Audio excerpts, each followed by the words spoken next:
Pris en flagrant délit en train de fracturer une camionnette, Marwan est suspecté de vol. Lui affirme qu'il venait d'acheter ce véhicule à un habitant du quartier. Je suis arrivé à 11h, il m'a dit bouge cette camionnette. À 11h du soir, vous trouvez ça normal d'aller récupérer un véhicule que vous avez acheté? Vous trouvez ça normal? Oui, oui. C'est courant? Oui, chez moi c'est très courant, madame. Ah ben ça, j'ai jamais entendu. Je ne sais pas que c'est si courant. Dans vos quartiers à vous, madame, mais dans le quartier à Curé. Vous ne savez pas dans quel quartier j'habite, donc ça m'étonnerait que vous pouvez... voilà. Excusez-moi. Je veux dire, quand on voit votre casier, vous, des chances, vous en avez eu, hein? Pardon? Des chances, vous en avez eu par le passé, déjà? Oui. Donc, voilà, à un moment donné, il faut que ça s'arrête. Non, mais ça s'arrête là, madame, non? Ben voilà, ça s'arrête maintenant. Marwan est-il un voleur ou a-t-il simplement joué de malchance? Pour en avoir le cœur net, la magistrate demande un complément d'enquête. En attendant, elle le libère. Voilà, vous êtes libéré alors, monsieur. Je vous remercie bien. S'il vous plaît. Une bonne fin d'après-midi à vous, madame. Où est-ce que je vais? En tout cas, il n'a plus droit au sursis. Donc il risque une peine de prison ferme. Est-ce que quand c'est sur Anderlecht, vous êtes plus sévère? Oui. Ces derniers temps, oui, effectivement. Parce qu'avec tout ce qui s'est passé, tous les incidents qu'on a eus sur Anderlecht, il était important de réagir et de marquer le coup sur le territoire. Parce que la tolérance zéro a été décrétée. Parce que la tolérance zéro, oui, a été décrétée. Madame la procureure a cru à votre histoire? On va dire 50-50. 50-50. Mais bon, je la comprends aussi. Hein. Si elle croit tout le monde à 100%, on ne s'en sort plus. Hein. Parce que tout le monde arrive, tout le monde dit qu'il est innocent ici. Hein. Vous comprenez? Deuxième constat, difficile pour la justice de trouver le bon équilibre. Entre sermonner, sanctionner et rassurer, il faut décider vite et bien. La justice a-t-elle les moyens de sa politique? Renfort de police et vigilance judiciaire accrue, ces mesures sont-elles vraiment efficaces sur le terrain? La tolérance zéro est-elle utile pour ceux qui habitent et travaillent à Anderlecht, notamment dans l'un de ses quartiers chauds, Kuregem? Dans cet hôtel, près de la place Lemens, pas de doute, le patron est ravi, ses clients sont moins souvent dépouillés qu'auparavant. La moyenne des attaques avant, une moyenne d'une bonne dizaine par semaine, que maintenant sont réduites à 1-2 agressions par semaine la moyenne. Donc pour vous, la tolérance zéro, c'est un succès? Pour nous, la tolérance zéro, elle a apporté son fruit. Donc les résultats sont là. Tolérance zéro dans la rue, c'est aussi tolérance zéro dans l'hôtel. 24 caméras, voici le prix de la tranquillité des clients et du personnel. Ce réceptionniste a lui aussi été agressé, alors plus de policiers en rue, ça le rassure. Ils patrouillent tout le temps dans le quartier comme ça, donc vraiment chapeau pour eux. C'est mieux, vous voyez la différence? Oui, à 100%. Pour assurer la sécurité des clients qui viennent des 4 coins du monde, l'hôtel organise en plus des navettes vers la gare du Midi, à 2 minutes de là. Bouge pas. Troisième constat, la tolérance zéro semble efficace à court terme. D'après les chiffres du ministère de l'Intérieur, pour les 4 premiers mois de l'année, la criminalité à Kuregem a baissé de 31%. Mais à long terme, la tolérance zéro est-elle efficace? Il y a tout en fait, tout. Trafic d'armes, trafic de drogue, trafic de véhicules volés, qu'est-ce que vous voulez encore? En fait, tous les facettes, tous les composants de la criminalité qu'on a en Belgique. Mais ici, c'est vraiment condensé sur un certain point qui est malheureusement sur notre zone. Normalisation à Kuregem. Fin mai, autour de la place Lemens, le parquet a mené une opération choc, la plus grande jamais effectuée à Bruxelles.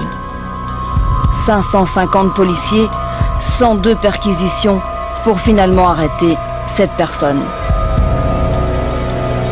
La fin des zones de non-droit, c'était l'objectif de cette opération Tolérance Zéro, réclamée à corps et à cri par le bourgmestre d'Anderlecht.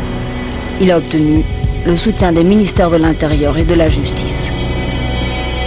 Vous estimez que la place Lemens est nettoyée maintenant? C'est une étape importante, une étape peut-être décisive, mais évidemment vous dire que tous les problèmes sont réglés, non. On a parlé beaucoup des zones de non-droit et c'est vrai qu'il y a une tentative de certaines bandes donc de repousser l'autorité publique de toute façon pour qu'il n'y ait plus d'observateurs et pour créer des petits territoires dans lesquels les trafics peuvent se dérouler de la meilleure façon possible pour eux et de la pire pour nous, c'est-à-dire sans aucun contrôle.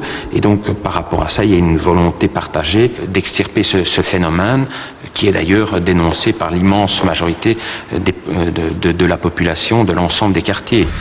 Partons à la recherche de ces fameuses zones de non-droit. Aucun policier ne s'y aventure à pied. Seuls ces gardiens de la paix non armés assurent un contact quotidien avec la population locale. On fait notre ronde dans les quartiers, n'importe quel quartier.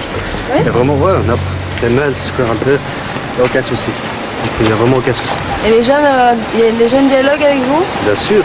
Oui. Bien sûr qu'ils dialoguent avec nous. Donc arrêtez une fois de donner des fausses images. Et des données erronées. Vous devez avoir des données erronées sur le quartier. Ouais. Voilà, franchement, c'est erroné. Il n'y a pas de problème ici? Il n'y a aucun problème. C'est passé impeccablement. Tout va bien. Tout va bien. À les entendre, tout va bien. Nous insistons pour les accompagner dans le quartier, mais juste avant la place Lemens, ils nous demandent de cesser de filmer.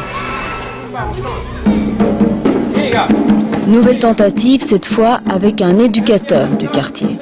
Sport, école de devoirs, elles sont nombreuses les associations dans la zone. Et leur travail, pas évident du tout. Bon, moi je connais bien le quartier parce que c'est un quartier familial. Tout le monde connaît tout le monde. Maintenant, si vous allez sur la place, vous pouvez aller avec la caméra sur la place et je vous garantis que vous n'arriverez à rien du tout. Et je peux aller avec vous et je garantis que vous n'arriverez à rien du tout. Pourquoi? Il faut juste expliquer. C'est clair que si vous arrivez comme ça et vous commencez à filmer tout le monde, ils vont dire ouais mais c'est quoi là, ils font une enquête sur nous. Si vous voulez on peut faire un essai. Hein. D'accord. Moi je suis partant, on va faire un essai à la place. Nous attendons que cet éducateur négocie avec les jeunes de la place Lemens pour pouvoir l'y interviewer. Mais l'expérience va être de courte durée. Il n'y a plus une minorité qui terrorise le quartier? Ah, pas du tout, pas du tout. Je ne sais pas d'où vous amenez les habitants carrément. Ah non, voilà, ça n'existe pas. Ah ouais, mais là, désolé. Les enfants viennent nous jeter des œufs sur dessus. Vous trouvez qu'on est bienvenu sur cette place? Ah bah ça c'est des imbéciles. C'est tout, hein.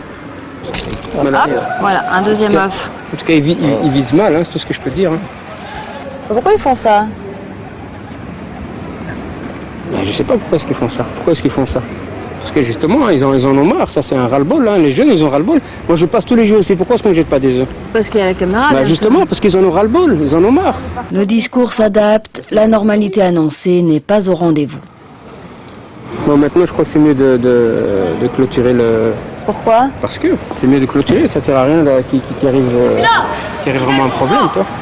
Mais quel problème? C'est quand même pas normal. Maintenant, vous devez comprendre que les jeunes, ils en ont marre. Ils en ont marre que quoi? Ils en ont marre qu'on arrive avec des caméras, ils en ont marre qu'on arrive avec la police, ils en ont marre. Ça veut dire depuis des années, ils en ont marre. Mais nous, on n'est pas la police, nous, on est les médias. Les caméras, ça veut dire pour eux, les caméras, qui dit caméra, c'est qu'il y a des problèmes. Manifestement, la tolérance zéro n'a pas ramené toute la sérénité espérée dans le quartier. Au lendemain de la perquisition, éducateurs, journalistes et policiers sont tous mis dans le même sac. Mais la place Lemens, c'est aussi ça, une fête conviviale, des habitants qui se battent pour instaurer une certaine normalité. Coincés entre caïds et police, des parents se mobilisent pour ouvrir une simple crèche. Cela fait 5 ans que ce bâtiment est à l'abandon. L'échevine en charge du dossier n'a manifestement pas toutes les clés en main. Dans le budget communal, il était encore impossible de trouver 230 000 € pour refaire les travaux adéquats pour pouvoir avoir l'agréation de l'ONE. Longtemps oubliés par les autorités, les habitants sont excédés et ils ne sont pas toujours rassurés pour leurs enfants. Déjà, il n'y a pas d'espace public, d'espace pour les enfants, donc c'est déjà un risque, il y a trop de voitures. Et puis, peur qu'ils apprennent autre chose. Des mauvaises rencontres? Peut-être, oui. Dans le quartier, personne n'est à l'abri. Nous croisons Marwan, que nous avions filmé au parquet. Il n'est pas au bout de ses peines avec la justice. Lors de la fameuse perquisition, la magistrate lui recommande de surveiller ses fréquentations. Et c'est ce qu'elle me dit, éviter les gens du quartier. J'ai dit, madame, comment je vais faire? Je vais à la boulangerie, je croise le gars. Je vais pas lui dire bonjour, je le connais depuis 30 ans. C'est des gars de mon quartier, on a vécu ensemble. Elle me dit, il faut les ignorer. Mais comment les ignorer? Je vais à la boucherie, je vais le croiser. Je vais ignorer mes amis pour vous faire plaisir à vous. Je lui dis, ça n'a pas de sens. Ouais, mais il y en a qui dealent là, sur la place, c'est dangereux, non? Attention, il y en a qui dealent. C'est ce qu'eux disent. Ah, c'est pas vrai? Je vous dis, je suis pas la police, moi. Je suis pas là pour me donner mon avis. Mon avis, il est mitigé. Oui? Vous croyez quoi, vous? Ils sont abandonnés, les jeunes. Les jeunes ici sont abandonnés. Il n'y a personne qui les aide. Il n'y a pas de réinsertion. Les écoles sont dégoûtées. Ils voient les grands, ils sont tous au chômage. Ils se disent pourquoi elle a étudié. Quatrième constat. Dans le quartier de Kuregem, près de la moitié des jeunes est effectivement au chômage. Retour au métro Aumale, un autre quartier. Après l'école, les jeunes jouent au foot. Ici, on est loin des infrastructures du célèbre Sporting d'Anderlecht.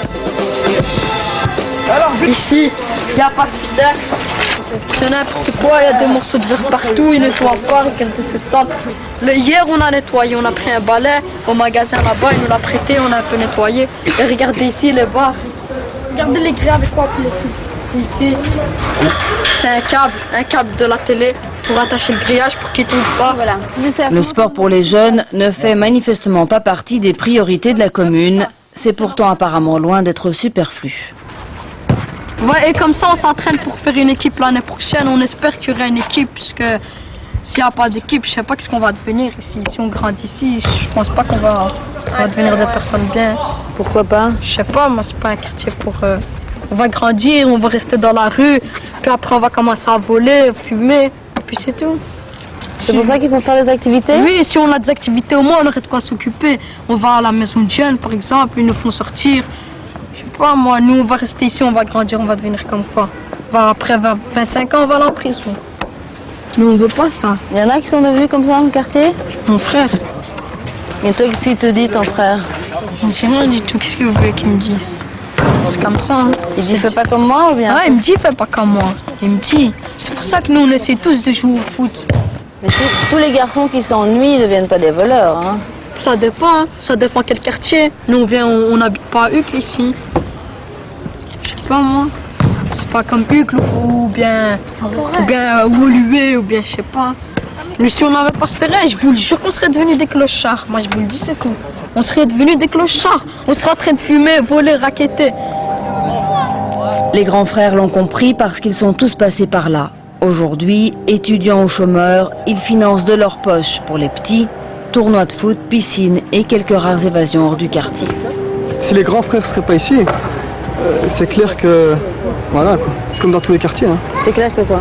C'est clair qu'il se passera des choses, des trafics, des vols, voilà. Parce qu'il n'y a personne pour les orienter, il n'y a personne pour les guider, c'est normal.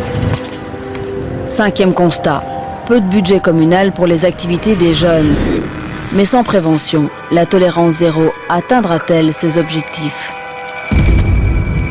Le bourgmestre d'Anderlecht en est conscient mais semble impuissant.